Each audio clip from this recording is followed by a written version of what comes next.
రవి ప్రకాష్ సిలికానాంధ్ర ఆసుపత్రి Kuchipudi super speciality వైద్య సేవలు పూర్తిగా ఉచితం.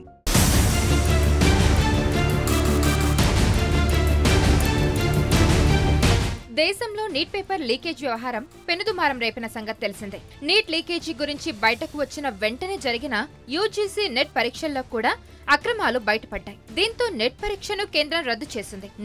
నెట్ లీకేజీలు దేశవ్యాప్తంగా ప్రకంపన సృష్టించాయి. ఎంపీసీ బైపీసీ విద్యార్థులకి ఒక వరం సీఏ సీఎంఏ కోర్సులు. సీఏ సీఎంఏ చదివే విద్యార్థుల్లో 40% మంది ఎంపీసీ మరియు బైపీసీ విద్యార్థులే. Master minds. వరుస లీకేజీల నేపథ్యంలో తాజాగా మరో వివాదం తెరపైకి వచ్చింది.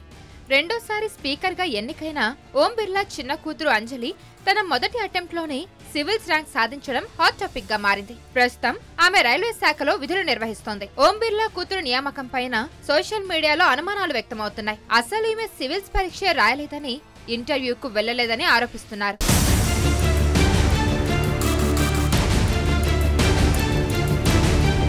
స్పీకర్ కూతురు అవ్వడం వల్లే సివిల్స్ లో ర్యాంక్ వచ్చిందని అంటున్నారు. లేకపోతే మోడలింగ్ చేసే వ్యక్తికి ఫస్ట్ అటెంప్ట్ లోనే సివిల్స్ ర్యాంక్ ఎలా వస్తుందని ప్రశ్నిస్తున్నారు. సోషల్ మీడియాలో తన మీద వస్తున్న వార్తల్ని ఐఏఎస్ అంజలి ఖండించారు. 2019లో ఆమె సివిల్స్ మెయిన్స్ రాసినట్లు అడ్మిట్ కార్డు చూపిస్తున్నారు. మెరిట్ జాబితాలోనూ ఆమె రూల్ నెంబర్ ఉన్నట్లు చూపిస్తున్నారు. అయినా విమర్శలు మాత్రం ఆగడం లేదు.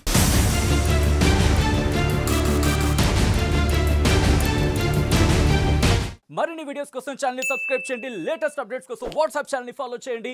అండ్ లింక్ డిస్క్రిప్షన్ లో ఉంది.